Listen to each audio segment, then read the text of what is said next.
In court, the son suddenly noticed that his father, who had been a judge for over 40 years, couldn't remember the name of his colleague, Zhao, that day. Hank initially thought it was just his father's momentary confusion, but the next day he was surprised to find that the side of his father's car was completely dented, and one of the headlights was broken. Even more surprisingly, his father not only didn't remember hitting anything the previous night, but even suspected that the car had been damaged by the children. This greatly confused Hank. He thought his father must have dementia. Before he could take his father to the hospital for an examination, the police came knocking on their door. It turned out that a pedestrian had been hit and killed by a car in the suburbs the previous night. Since there was no surveillance footage at the scene, only one eyewitness reported seeing his father's car at the time of the incident, so the police suspected his father was the culprit and wanted to take him to the police station for questioning. Hank thought this was utterly ridiculous. His father, a judge, had always upheld the law and would never commit a hit and run. He himself had become a lawyer because of his father's influence. However, unlike his father, Hank was a notorious and unscrupulous lawyer. As long as he was given enough money, he could defend any criminal, regardless of their guilt. Therefore, his colleagues despised him, but he didn't care, even saying dismissively, "Thanks to these bad guys, I can live in a mansion and drive a luxury car." That day, as he was going to attend a family court hearing as usual, he suddenly received a phone call. It turned out that his mother had passed away that morning. Seeing the urgency of the situation, Hank had to apply to the judge for a postponement of the trial. While he was packing his things at home, his wife offered to accompany him back to his hometown for the funeral, but Hank flatly refused. Their marriage had long been strained. Because Hank was busy with work all day, his wife, unable to bear the loneliness, his wife willingly surrendered to another man's embrace. Now, his daughter is the only person he cares about. Before leaving, Hank gently hugged his daughter, promising her that he would return as soon as he finished handling his mother's funeral arrangements. Then he hurriedly embarked on the journey back, preparing to face his father, with whom he had been estranged for over 20 years. After a long journey, he finally returned home. Looking at his mother lying in the coffin, Hank couldn't help but feel overwhelmed with grief. The woman who gave him life had passed away before he could achieve success, and his sorrowful appearance was captured on camera by his younger brother. His younger brother, who had a mild intellectual disability since childhood, had always lived under the love and care of his family. Hank also has an older brother, who was once a baseball player, but due to an arm injury, he could no longer play baseball and now works at a factory. After a brief reunion and simple greetings, he couldn't wait to go to court to see his father, whom he hadn't seen for many years. His father, who was being tried in court, still had the same taciturn demeanor as in his memory. Perhaps due to age and memory loss, he even forgot Hank's name, which made Hank feel something was amiss. But eager to reunite with his father, he didn't think much of it. When he returned home and wanted to talk to his father warmly embraced everyone who came to visit, but was very cold towards Hank, only shaking his hand briefly, as if he were a complete stranger. What made him even more depressed was that his bedroom had been turned into a storage room by his father. This made him Renbuzu self-deprecatingly think that perhaps in his father's eyes, he was no different from garbage. The next morning, after his mother's funeral ended, the crowd gradually dispersed, but his father remained alone at the grave, unwilling to leave. Finally, he reluctantly gave his wife a heartfelt kiss. In everyone's eyes, this seemed like nothing more than an old man's reluctance to let go of his partner. But Hank knew his father was rigid and lacked charm. He felt his father was definitely hiding something, so he subtly questioned his brother, asking if their father needed help again. His brother thought it unlikely. In the years Hank had been away from home, he had been by their father's side and clearly remembered that their father had been sober for 28 years. Before Hank could retort, his father suddenly appeared beside them, saying he was going to the supermarket to buy eggs. Then, he abruptly changed the subject and said directly to Hank, "Thank you for coming to your mother's funeral." His father's words hit Hank like a ton of bricks, the overwhelming sadness making it almost impossible for him to breathe. He didn't want to stay any longer and decided to leave first thing the next morning. However, when he woke up the next day, he was surprised to find his father's car heavily damaged, clearly having been in a collision. But his father didn't remember crashing the car the night before and thought the children must have damaged it. Speechless, Hank only asked his father if he had been drinking again. His father's face darkened, and he retorted, "You should worry about your wife's affair before you talk about others." His father's words instantly enraged Hank, and he immediately said harshly, "Even if I die, I will never come back to this house again." After saying this, he went to the parking lot and left. Only after boarding the plane did he finally calm down. He recalled his childhood, when he and his father were very close, and among the three brothers, he was the one his father liked the most. He didn't understand why their father-son relationship had deteriorated to this point. Just as he was reminiscing, he suddenly received a call from his brother. It turned out that shortly after he left, his father was suddenly taken away by the police because they suspected him of being involved in a car accident the previous night and took him to the police station for questioning. After his father's accident, Hank decided to temporarily put aside the estrangement between him and his father. After rushing to the police station, he used his connections to help his father get bail. However, on the way home, he argued with his father again, believing that his father's drunk driving caused the accident, while his father insisted he hadn't been drinking. But no matter what, he would firmly stand by his father's side and defend him. Unexpectedly, shortly after they returned home, the police came knocking again because they detected bloodstains in his father's car. Even more coincidentally, the victim, the deceased, had a previous conflict with his father. However, due to the lack of direct evidence of murder, the police could not arrest his father, only listing him as the primary suspect and taking him back to the police station for further investigation. As the father and son walked out of the police station again, the victim's mother, who had been waiting for a long time, not only verbally abused the father in front of everyone but also spat at his car. The father could only respond with silence. When his younger brother asked what had happened, the father finally revealed a long-buried past. Years ago, the victim, who was still in high school, had a conflict with his 16-year-old girlfriend and fired a gun wildly into her bedroom. Fortunately, the girlfriend narrowly escaped, but he was still brought to court on charges of attempted murder. The judge presiding over the case was his father. Originally, the case was serious and warranted a harsh sentence, but during the trial, the victim looked like a lost child, remorsefully saying, "I was just drunk that day, I really didn't mean to kill him." This unusually moved the usually impartial and unyielding father, and he ultimately showed leniency, only sentencing the victim to 30 days. However, what he never expected was that the victim found his girlfriend again on the day of his release and brutally drowned her in a pond. This time, the father was no longer soft-hearted and directly sentenced him to 20 years in prison, until his soul was finally released in April of this year. Recalling this painful past, the father was still tormented by deep self-reproach, and his anger at the scoundrel's brutal actions was still unquenchable. He wanted to get out of the car to clear his head, but Han reminded him, "Considering the conflict between you two, the other party's defense will definitely try to discredit your motive for murder, and it will probably be difficult to get an acquittal for you." Compared to the anxious Han K, the father was surprisingly calm. He felt that it was just an ordinary traffic accident, and he even said, "I've already found a lawyer, and he's much more reliable than you." The father's words deeply hurt Han K, and he couldn't hold back anymore, retaliating mercilessly, "I wish it was you who died instead of Mom." After saying that, he angrily got out of the car and walked away from his father. These two father and son, so similar in their ways, habitually expressed their care through hurtful words, neither willing to bow their heads and reach out to the other. Han K even began to silently give up the idea of defending his father. Shortly after returning home, his younger brother suddenly showed him childhood videos. Through those warm and happy images, Han K seemed to see his father holding the camera. Finally, he softened and decided to accompany his father to meet the lawyer. However, what he never expected was that the lawyer his father hired was a complete amateur. Besides having a lawyer's license, he had absolutely no practical experience. Han K found this utterly absurd, but his father seemed to be deliberately contradicting Han K, insisting on having this person as his defense lawyer. The facts were just as Han K had thought. This incompetent lawyer was indeed useless. On the day of the trial, he was so nervous that he kept vomiting at the courthouse entrance, and his performance during the trial drove Han K crazy. The entire trial process was completely controlled by the opposing lawyer, and he almost. The trial to prove that his father was killed by a hit-and-run driver was underway, and Hank was so anxious that he repeatedly tried to instruct his lawyer, but was sternly reprimanded by the judge each time. Seeing that the case was becoming increasingly unfavorable to his father, Hank was frantic. He finally couldn't bear it anymore, quickly wrote down countermeasures on a notebook, and then angrily threw it at his lawyer. As a result, he was fined and directly expelled from the courtroom by the bailiff for disrupting court order. This unexpected interruption in the trial, which concerned his father's fate, failed to overturn the second charge. The lawyer, overwhelmed with guilt and shame, voluntarily resigned. A heavy cloud of gloom instantly enveloped Hank's heart. He knew very well that his father might be prosecuted for murder and spend his later years in prison. Hank couldn't stand idly by. He found his father again and asked about what happened that night. However, his father's memory was blank. He vaguely remembered going to the supermarket to buy eggs, and when he passed by the area, he found that the heavy rain had washed away the road ahead, so he had to return to the supermarket and take a detour home. "I can't remember anything after that." This time, he didn't question him again. He silently took the pen from his father's hand and wrote a lawyer's retainer agreement,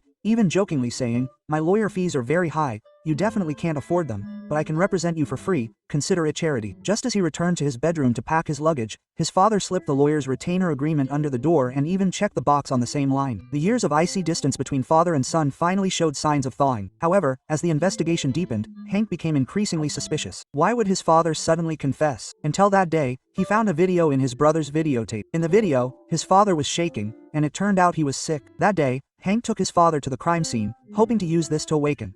Hank tried to jog his father's memory and cautiously inquired about his father's health. Unexpectedly, after a brief hesitation, his father frankly revealed his cancer diagnosis and the side effects of chemotherapy. Seeing Hank's worry, he casually said, "I'm much better now." Despite his father's seemingly nonchalant attitude, Hank's heart sank, feeling an indescribable sadness. To ensure his father could enjoy his later years in peace, Hank suddenly had an idea. Perhaps he could disclose his father's illness in court to gain the sympathy of the judge and jury and seek leniency. However, this suggestion was met with strong opposition from his father. He had been a judge in the town for 42 years, presiding over hundreds of cases in the past year alone. If his illness were revealed, his past judgments would be questioned, and many cases would likely have to be retried.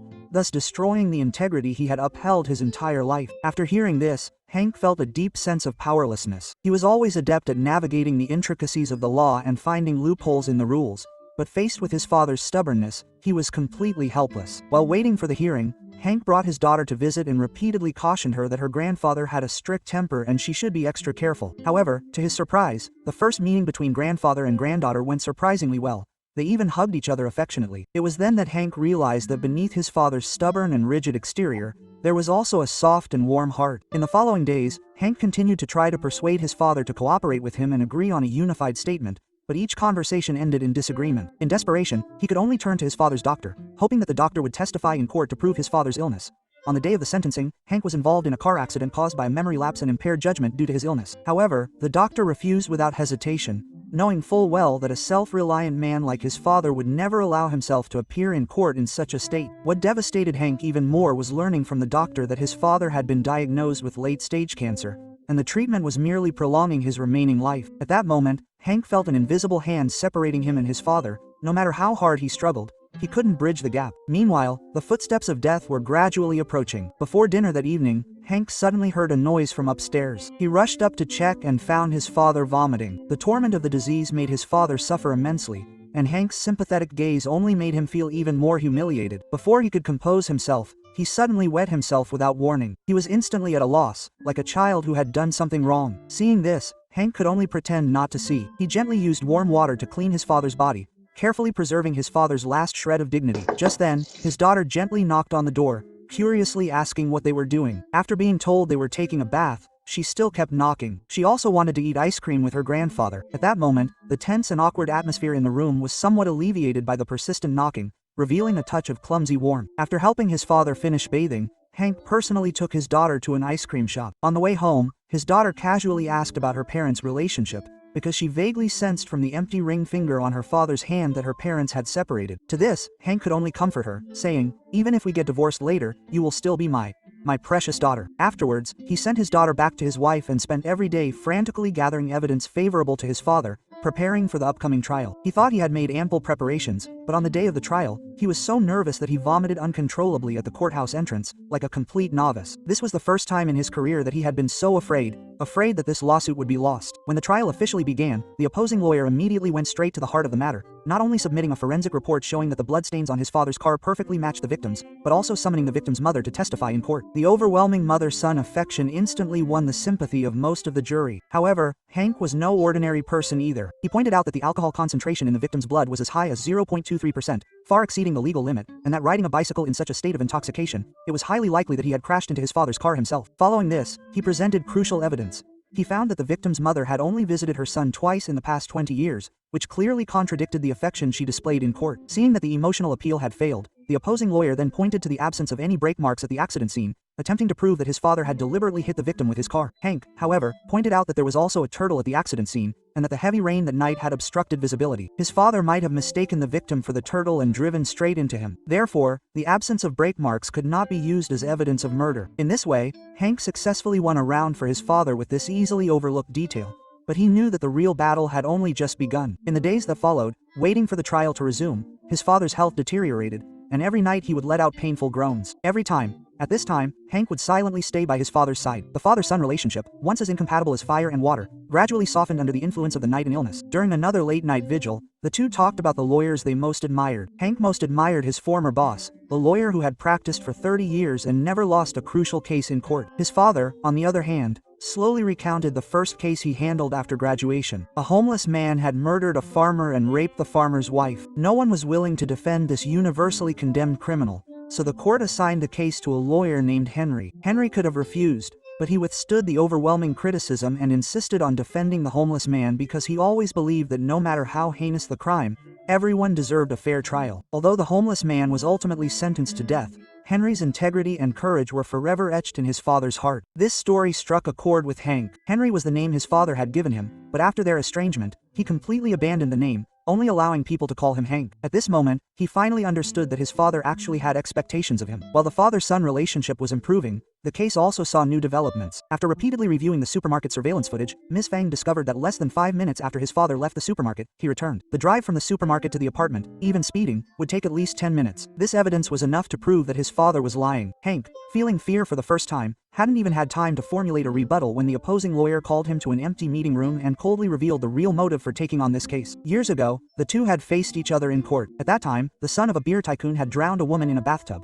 In the courtroom, unexpectedly, this person managed to get away scot-free under Hank's defense. He had long been disgusted by Hank's clever legal tactics, which allowed clearly guilty people to escape punishment. Therefore, after learning about Hank's father's situation, he proactively took on this case, precisely to teach Hank a lesson. With the opposing side relentlessly pursuing the case, Hank and his father were in a difficult situation. Soon, a tornado passed through, and the family took refuge in the basement. His younger brother gave up his childhood video recordings. On the screen, his father held young Hank in his arms. At that moment, Hank felt loved. The scene quickly switched to his older brother playing baseball.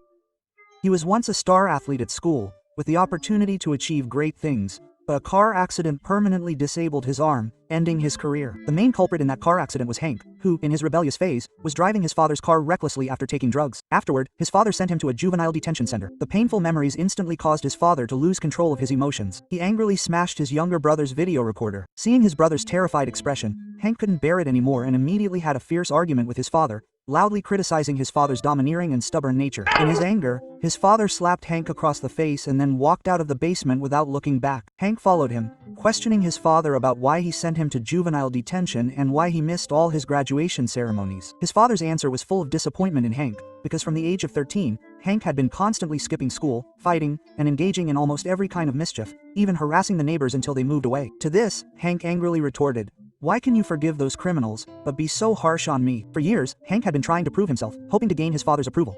The father was waiting for Hank to apologize and acknowledge his mistake, while Hank was also waiting for his father to back down. This argument, like a tornado, cruelly swept away some beautiful things, revealing the ugliest side of life. But even the most painful wounds eventually heal, and this quarrel finally allowed them to see each other. After the storm passed, the father and son had their first heartfelt conversation. The father was the first to apologize to Hank, saying, "I shouldn't have mocked you about your divorce." Hank, like any ordinary son, asked his father for advice on how to get along with his wife. In this way, the father and son reached a silent reconciliation. A few days later, the trial entered a crucial stage. In court, the lawyer played the surveillance video from the supermarket that day. In the footage, the father walked towards Leng Gui and took a carton of eggs, then the thug also walked over. In that instant, fragmented images flashed through the father's mind like lightning. Rain, breaking sounds, splashing water. The father trembled all over, finally remembering that fateful night. In a fit of jealousy and agitation, he fainted on the spot. Fortunately, he was rescued in time and his life was saved. This caused his usually composed older brother to break down and cry in front of others for the first time. As the eldest son, he had already borne too much pressure. This time, he hoped Hank could shoulder the responsibility and fight for an acquittal for their father. Looking at his helpless brother, Hank,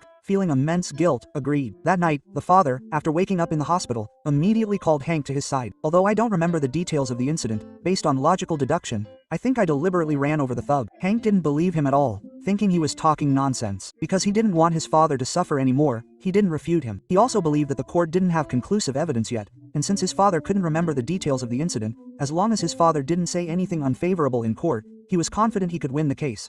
However, he ultimately underestimated his father's stubbornness. During the final trial, when the lawyer questioned his father about his past with the deceased, his father, driven by his own hatred, denounced the man as a heartless scoundrel. However, in the subsequent questioning, the lawyer was disappointed. No matter how he questioned him, his father still couldn't remember the details of the incident. The prosecution had no choice but to end the questioning, which finally allowed Hank to breathe a sigh of relief. But unexpectedly, his father suddenly confessed, "It was indeed me who intentionally ran him over." The courtroom erupted in uproar. Everyone was shocked that this highly respected old judge would commit such a heinous crime. Fortunately, Hank was experienced and immediately thought of a counter-strategy.